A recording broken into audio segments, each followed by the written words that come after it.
selain nilai HFE yang kita dapatkan di sini juga bisa kita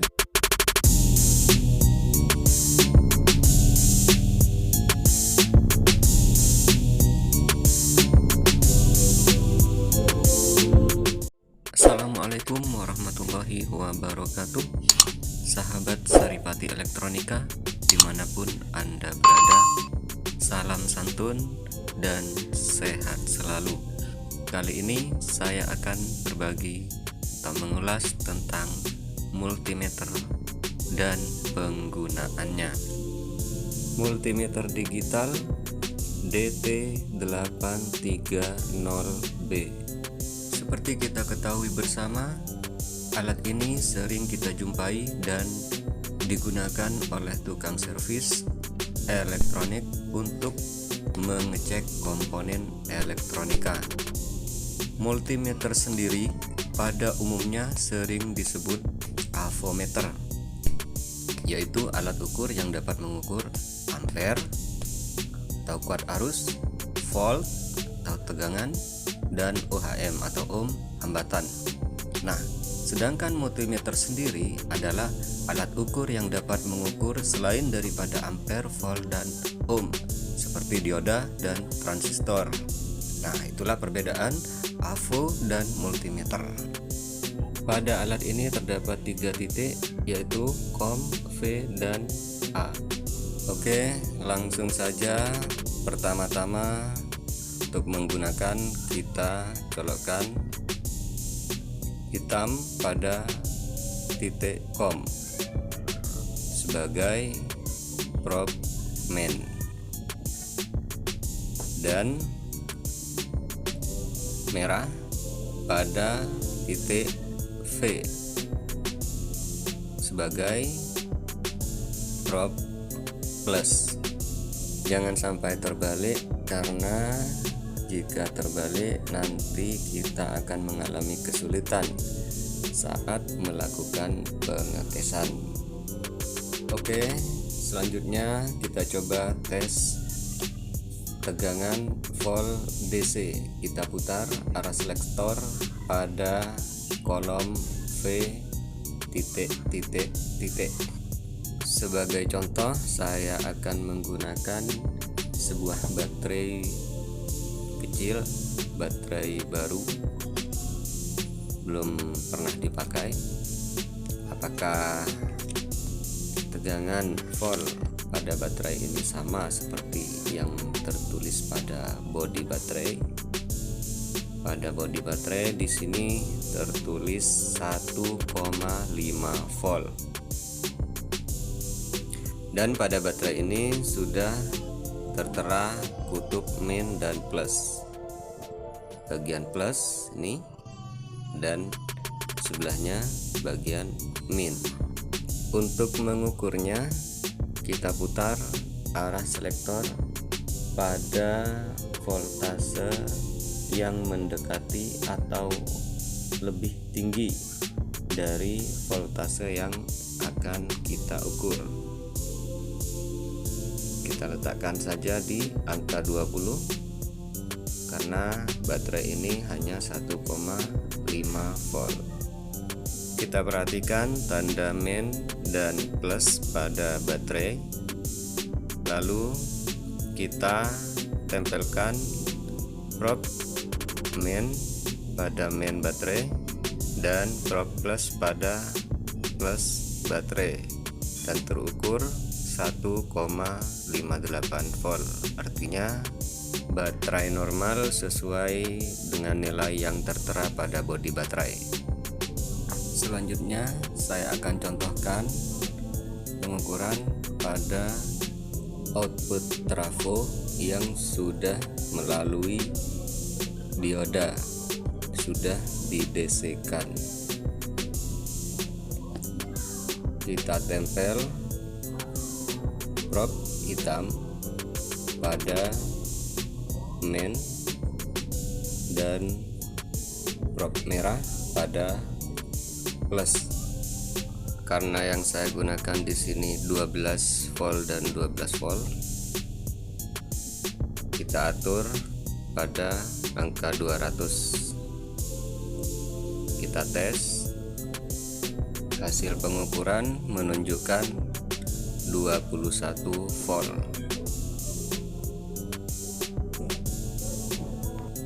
Selain pada baterai dan output trafo yang dicontohkan di sini, ini juga bisa digunakan untuk mengukur tegangan aki, PSU, power supply, dan sebagainya. Selanjutnya kita tes hambatan atau ohm. Kita putar selektor ke bagian pengukur hambatan, khususnya resistor dengan skala mulai dari 200 ohm sampai 2000 kilo ohm atau 2 juta ohm. Oke, lanjut pengukuran. Saya ambil sebuah resistor, ada 4 gelang, kode warna kuning, ungu, orange, emas. Kalau nggak salah 47K, 47 kilo ohm. Jika kita tidak tahu ukuran resistornya, kita bisa coba mulai dari skala terkecil. Kita coba skala 200 ohm. Kita perhatikan layarnya, jika skala yang kita gunakan lebih kecil dari ukuran resistor, maka secara otomatis resistor tidak terbaca nilainya. Maka kita naikkan skalanya dan coba kita naikkan lagi sampai layar menunjukkan nilai hambatan sebuah resistor. Nah, sekarang sudah muncul angka dan kita tes. Layar menunjukkan 47.0, 47K. Saya cek dengan kedua tangan, kok nilainya berubah ya.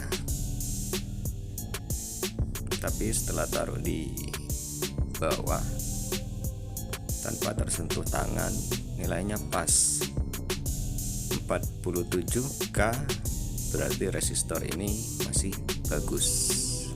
Selanjutnya kita tes dioda tester.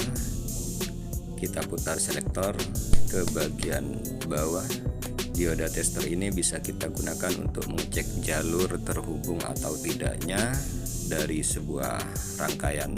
Di sini saya contohkan dioda penyearah. Dioda ini mempunyai 2 elektroda, yaitu anoda dan katoda. Yang tidak bergaris ini yang hitam anoda, sedangkan yang bergaris putih katoda. Kita posisikan prob hitam ke anoda dan prob merah ke katoda. Apabila layar tidak menunjukkan pergerakan angka, maka bisa dikatakan dioda ini normal. Jika dibalik posisinya, dia akan mengeluarkan angka. Tapi jika tidak mengeluarkan angka saat dibalik seperti ini, bisa dikatakan dia putus. Sebaliknya, jika posisi anoda prob hitam, katoda prob merah, dia mengeluarkan angka, berarti dioda tersebut short atau rusak. Selain itu, dioda tester ini juga bisa berfungsi untuk mengecek transistor serta pengecekan lampu LED. Oke, kita coba tes lampu LED. Untuk lampu LED biasanya kaki-kakinya itu yang panjang itu positif, yang pendek negatif. Kita tempel prob hitam ke kaki pendek ya, ke main, dan merah ke kaki panjang plus. Nah, ini juga bisa kita gunakan untuk mencari polaritas ya antara kaki-kaki lampu ini, mana yang min dan plus, karena kalau terbalik ini tidak akan menyala. Oke, selanjutnya kita putar selektor ke HFE. HFE ini untuk pengukuran transistor, baik transistor NPN ataupun PNP, dengan cara memasukkan kaki-kaki transistor pada lubang kecil ini. Saya ambil contoh transistor ini ya, BC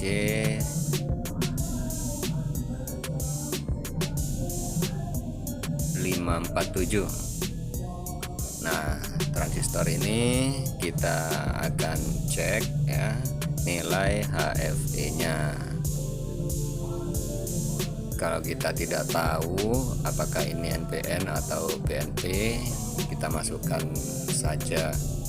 Nanti kita perhatikan apakah layar monitor itu menunjukkan angka atau tidak. Ini kita cek ke PNP, ternyata tidak mengeluarkan angka. Selanjutnya kita cek ke NPN. Nah, di NPN di bawah ini juga tidak menunjukkan angka. Kita coba di bagian atas di NPN. Nah, sekarang menunjukkan angka. Nah, selain nilai HFE yang kita dapatkan di sini juga bisa kita gunakan untuk mengetahui kaki-kaki transistor antara basis kolektor dan emitornya. Nilai HFE-nya di sini 370 normal, dan kaki-kaki transistor yaitu kolektor basis emitor. Selanjutnya kita beralih ke volt AC, VAC, bagian kanan atas. Ada dua opsi volt yang bisa kita pilih, yaitu 200 dan 750 VAC. Untuk pengecekan listrik PLN sebaiknya kita pilih yang 750 karena listrik PLN pada umumnya 220 volt. Kalau kita paksakan pakai yang 200 pada multimeter ini, ya kemungkinan akan rusak ya. Dan perlu diketahui bagi para sahabat elektronika, khususnya bagi pemula, ketika kita tes tegangan volt AC PLN, kalau satu sudah masuk dan terkonek, yang satu lagi jangan sampai kita sentuh ya, karena otomatis kita akan kesetrum, apalagi tidak menggunakan alas kaki kita. Sekedar mengingatkan saja karena kita sama-sama belajar. Kembali kita lihat di layar, tampil 213 volt listrik PLN di sini. Oke, kita coba yang 750 ini buat ngetes tegangan output dari trafo step down. Di sini menunjukkan dua angka ya, 12 volt ya, langsung 12 volt, 24 langsung 24. Jadi kalau untuk trafo step down seperti ini, outnya kita bisa gunakan yang 200 volt pilihannya. Nah, ketika kita pakai yang 200, maka yang muncul pada layar itu akan ada koma. Misalkan 12, 24 koma, itu kan artinya nilainya lebih akurat. Selanjutnya kita beralih pada penggunaan ampere meter, yaitu untuk mengukur kuat arus yang mengalir atau yang terpakai. Dan pada multimeter ini arus ampere yang bisa diukur hanya arus DC saja dan maksimalnya 10 ampere. Di sini saya menggunakan sebuah kipas sebagai contoh dan menggunakan suplai outtrafo yang sudah disearahkan menjadi DC. Jadi cara penggunaannya yaitu dengan cara menyambung main dari beban ke main sumber tegangan, dan plus dari beban kita seri dengan ampere meter. Kabel plus dari beban kita tempel ke probe hitam dari ampere meter, lalu probe merah kita tempelkan ke sumber tegangan plus. Sebelumnya jangan lupa kita pindahkan probe merah ke bagian titik ampere yang paling atas. Nah, setelah kita mencolokkan pada titik ampere, baru kita melakukan pengetesan nilai ampere yang dibutuhkan untuk menggerakkan kipas ini. Kita perhatikan nilai ampere yang muncul pada layar setelah kipas dinyalakan. Terukur 0,14 ampere sesuai dengan data yang tertera pada bodi kipas. DC 12 volt 0,14 ampere. Cukup sekian, semoga bermanfaat. Jangan lupa like, komen, dan subscribe. Tetap jaga kesehatan, jaga keselamatan. Salam santun, Saripati Elektronika. Terima kasih. Wassalamualaikum warahmatullahi wabarakatuh.